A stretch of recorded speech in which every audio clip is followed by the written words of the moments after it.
The story begins with an old, creepy wall and worn-down wooden furniture. Bugs occasionally fly in from outside through the vents. As one bug flies through the air, a boy remarks that he envies them. He smacks the bug between his hands and looks at the remains on his palm. Then he licks it, but stops, saying it tastes bitter. He mentions that he has spent his entire life in this place. He cleans the bug off his hand, lamenting that he has always been trapped here. His light flickers. The boy, whose name is never mentioned, starts writing a self-introduction for when he finally escapes the basement. He notes that normally one would start with their name, but he doesn't know him as he has never been called by it. He looks at a picture and muses that he should have a name. The picture shows him with his mother and father. He was separated from his mother shortly after birth, but he can tell from her bright smile in the photo that she must have loved him a lot. His father interrupts his thoughts, stating that his mother is gone and that she died shortly after his birth by jumping off a bridge. The boy turns around, asking what he means. His father explains that she committed suicide and starts to laugh, which angers the boy. Despite being his father, this man is also the one who locked him in the basement. To ensure the boy cannot escape, there are multiple doors, each with its lock, and every key hangs from his father's hip. His father reiterates that he will never let him outside and asks if he hasn't explained why his mother jumped off the bridge. The boy looks scared as his father grabs a cookie and shoves it in his face, saying his mother was afraid of the world. His father tells him to imagine the cookie as the world, then breaks it, claiming she foresaw an impending apocalypse. The boy remains on edge. The father insists that he is keeping him inside out of love, to prevent him from experiencing the same fate. The boy, shaking with anger, accuses his father of lying, calling his explanation ridiculous. He demands that his father not talk about his mother in such a way, asking how he expects him to believe anything when he's been trapped there for so long. His father responds that it's up to the boy to believe or not. He grabs the boy's notebook and goes to burn it. The boy tries to stop him, but his father ignores him, leaving only ashes. The boy questions how someone like him could be his father. His father retorts that the boy shouldn't have spoken like that, insisting that everything he does is for his benefit. He orders the boy to follow him, as it's that time of day again. As they walk down the hallway, the boy reflects that this routine occurs at the same time every single day. Even from the vents that lead outside, he hears nothing but their footsteps. They are alone in the giant basement.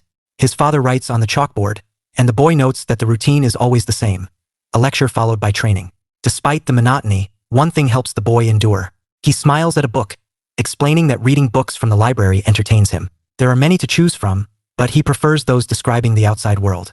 He can only imagine what it looks like. He wonders what sunlight feels like, imagining it must be warm.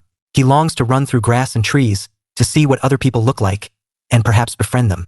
Most of all, he needs to find his mother. Suddenly, his father kicks him in the face. He grabs the book, reminding the boy that he's only allowed to read certain books. Laughing, his father mocks his attachment to the outside world, reiterating that the boy can never leave. He insists that when the apocalypse comes, the world will be filled with screams and blood, leaving only ashes.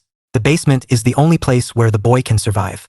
The boy, tired of the constant lies about an impending apocalypse, protests that he has been locked up and physically abused for no reason.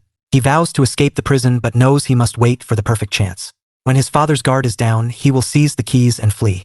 In the training area of the bunker, the boy struggles through push-ups with a heavy weight on his back. His father criticizes him, saying he won't survive if he tires so easily, noting he has only done 10 push-ups. The boy's arms give out and he collapses under the weight, exhausted. His father approaches and stretches his hand out to help him. Confused, the boy asks why his father is helping him, noticing an uncharacteristic care in his actions. The father grabs the boy's arm and yanks him up, saying he never intended to help him. He kicks the boy's feet out from under him, causing him to roll towards a mirror, crashing into it back first. The father warns that if someone reaches out to help, he should never trust them.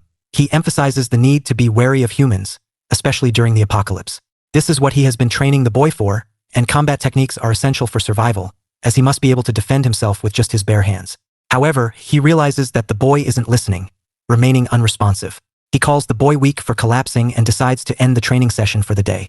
As the father leaves, the boy's eyes fill with opportunity. This carelessness is what he has been waiting for. He jolts up, grabbing a piece of glass. His father still hasn't noticed. The boy begins to run at him, then puts his feet together, exploding forward with the thought that he can kill his father and escape. As he gets closer to his father's back, he smiles, thinking his plan is working. The father stops moving, and as the boy gets closer, he realizes his mistake. The father looks down at the floor and sees the boy's shadow behind him. It becomes clear that the father never dropped his guard. With the shard getting closer, the father's face distorts as he turns and smiles. The boy is surprised by his father's creature-like movements but continues with his plan to stab him. The father avoids the attack, much to the boy's surprise. Pivoting, he twists his body and delivers a kick. The boy realizes he's in trouble, and all we hear is the sound of the kick as he falls unconscious. A bit later, the sound of dripping water wakes him up. He sits up to see water from the sink dripping into a bucket. His father comments that he's finally awake. The father acknowledges that the boy's attempt was good, at least the attack. But he reminds him that using a weapon renders the training useless. Grinning, he says the penalty for using a weapon is twice as much training. He locks the cell door and leaves, telling the boy to get some rest because tomorrow will be rough. Laughing, the father walks down the hallway as the lights dim. The boy notes that when the lights turn off, all the electricity in the room cuts out for a moment, and all the noise fades. If he focuses during that moment, he can hear things previously dulled out.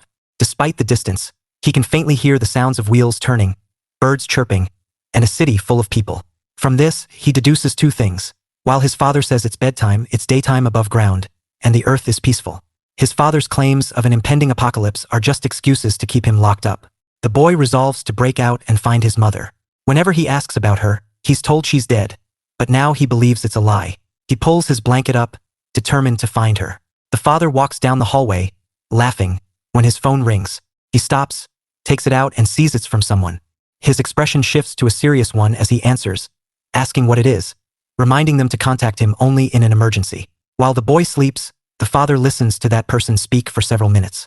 When that person stops talking, the father agrees to let the boy live. He crumbles to the floor, sobbing from the news. Sometime later, the boy hears his father laughing and opens his eyes to see him in a different mood, appearing ominous. The boy senses something is off and asks what's going on. He realizes he cannot move and looks down to see he is tied up. Shouting, he demands to be untied, but his father keeps laughing, ignoring him. Gritting his teeth in anger, the boy says he'll break free. He starts to flex and the ropes begin to slowly break. However, he gets distracted when he looks up to see his father staring down at him. In a blood-curdling tone, his father tells him to stop. The boy breaks out in a cold sweat, asking if training was supposed to be twice as difficult and if his father doesn't remember. The father responds that plans have changed. Not just today, but from every day forward, the boy will be forced to sit in this chair. Panicking, the boy questions what his father is talking about, reminding him that he said he would train him to survive. The father says the training is over now. The boy wonders what has gotten into him so suddenly. He won't be able to see his mother if he can't break free. He starts trying harder to break out. The father asks what he's doing, as the boy struggles to snap some of the ropes. Seeing this, the father is momentarily speechless before laughing uncontrollably. But this laugh is different demonic. He throws a punch that cracks like a whip, causing a delay that sends the boy in his chair into the air, making him fall over. The father walks over, raises the chair back up, and tells the boy that he told him not to move. Laughing, the father returns to normal, but the boy is determined to break out and try again. The father kicks him this time, laughing as the boy falls to the floor. This sequence repeats multiple times, and the boy doesn't know what compels him to keep fighting back that day. It would have made more sense to pretend to agree and look for another opportunity, but he refuses to give up, even if it costs him his life. His resentment towards his father, the one who locked him up and tormented him, increases every minute. The boy feels his hand move and looks down to see he has broken free from the ropes. He feels an excitement he's never felt before and wonders what kind of face his father would make if he were to beat him. Smiling, he turns to look at his father, but instead, he sees his father already having closed the distance. He expected his father to be angry or worried, but instead, he sees something unexpected. His father is crying, and it seems like he's always been holding back tears. Shocked, the boy sees for the first time that behind his father's mean persona, he is truly a saddened man. The boy wonders why his father is looking at him like that and doesn't even try to avoid the attack. After being hit, he begins to lose consciousness and sees his father walk up to him. In a shaky voice, his father says he hopes the boy can understand. The boy recalls his father's words, emphasizing the most important rule: never leave the basement. It is the safest place, equipped with thousands of defense mechanisms, capable of maintaining itself for 126 years, with plenty of food. Trying to leave such a place is asking for death. The end will find them without warning, so he mustn't leave the basement. He starts to wake up and stands, realizing his father is nowhere in sight. This has never happened before, as his father would only disappear when he laid down to sleep. Reflecting on the strange behavior of his father the previous day, the boy feels something big is about to happen. The gears stop turning, and his hunch proves correct as the door opens. Every single door down the hallway is now open, with nobody in sight. This is a chance he can't pass by.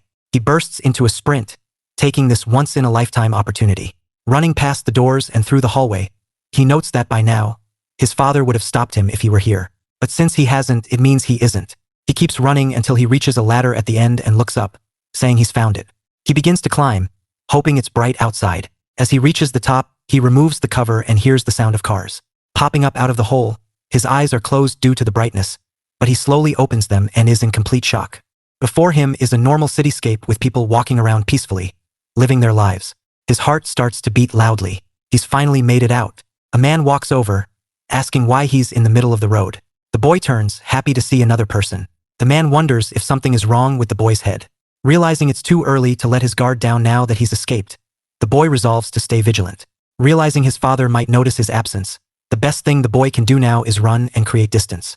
As he dashes through the city, he reflects on how he's dreamed of this moment all his life, escaping the basement and being truly free.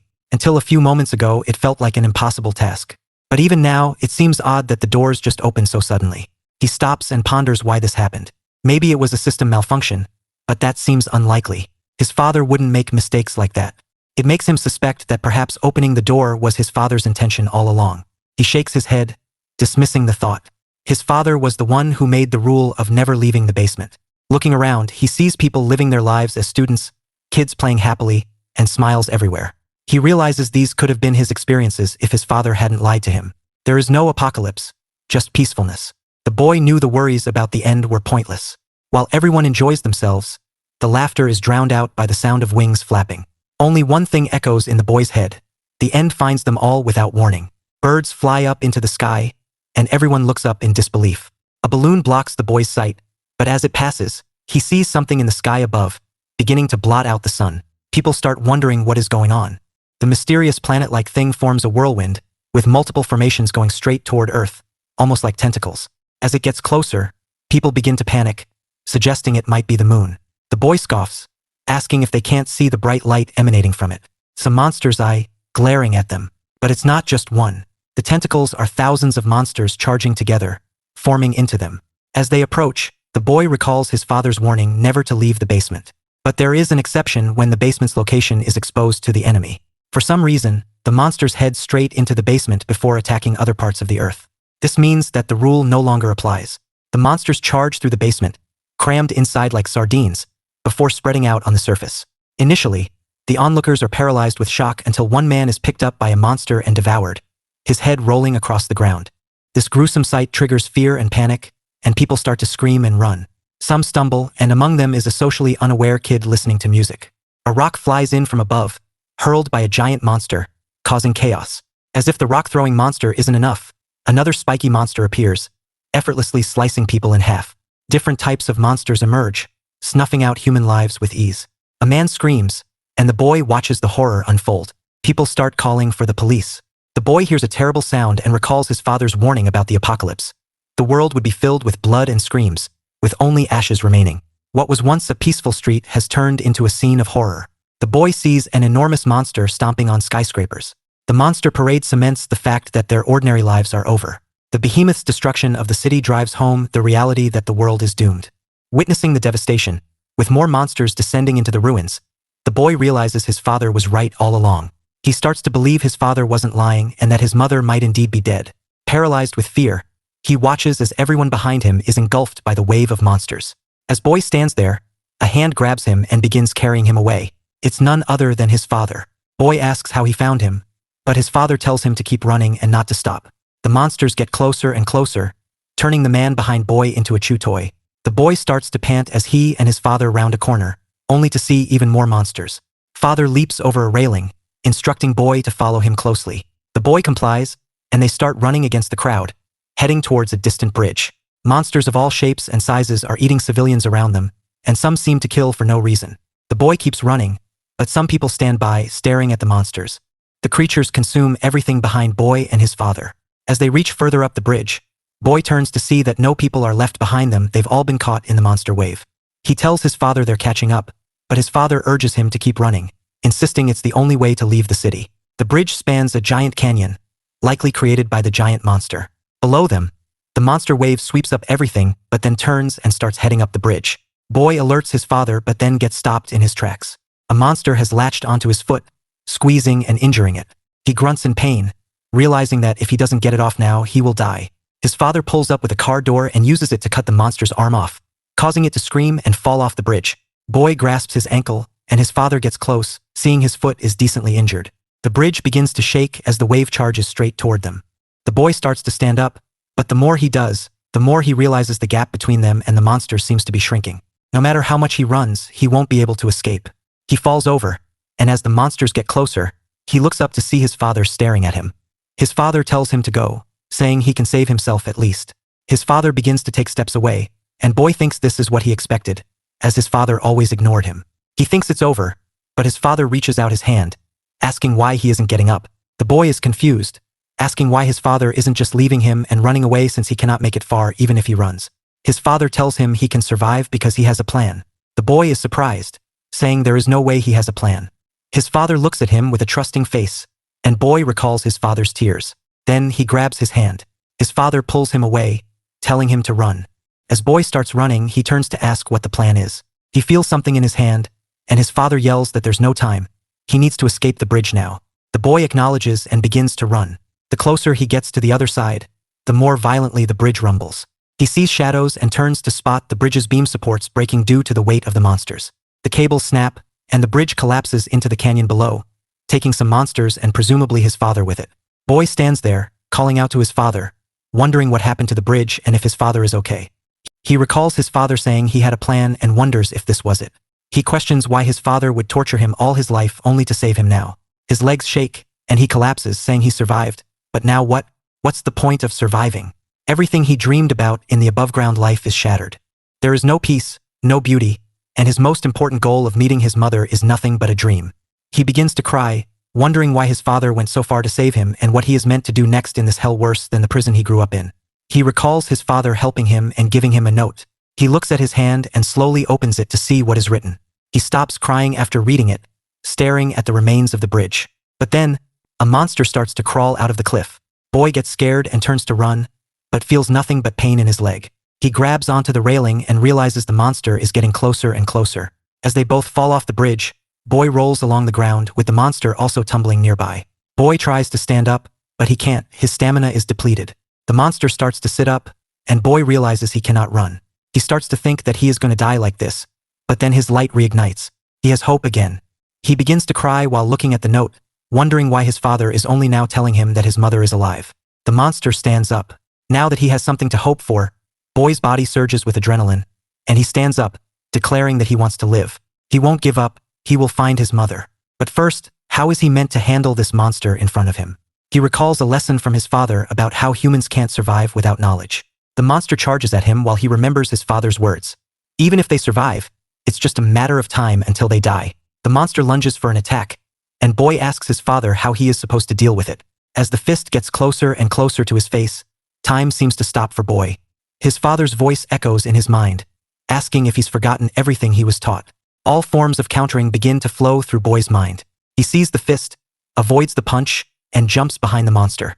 The monster, due to the momentum from its punch, has to stop itself from sliding off the cliff. Boy is surprised he managed to avoid it, but he sees the monster ready for round 2. Boy recalls his father saying that he is built differently. The biggest difference between him and others is that Boy knows exactly what he must do to survive, as that is all he has been taught. Boy stops shaking, calms down, and lowers himself into a fighting stance, ready to fight. The monster charges toward him. Boy looks ready. It throws another punch, but Boy slides underneath it, stopping himself by grabbing a spike he saw earlier. He pulls it out of the ground and charges at the monster. The creature turns to grab him, but Boy evades the attack and, with the spike in his hand, stabs the monster straight through the head. The scene shifts to a different area, where monsters have completely taken over the city, reducing it to rubble. In the underground, we see some survivors discussing how the police should have intervened by now. It's been 4 days. They consider themselves lucky to be hiding there but note that their food supplies are running low. A girl looks at her friend, who remains silent. She suggests staying hopeful, saying maybe something will change. A guy tells her she's making everyone uncomfortable. She insists she isn't speaking loudly, and he clarifies that's not what he means, glancing at her friend who appears to be dead. He dismisses it and walks away, mentioning he might be losing his mind.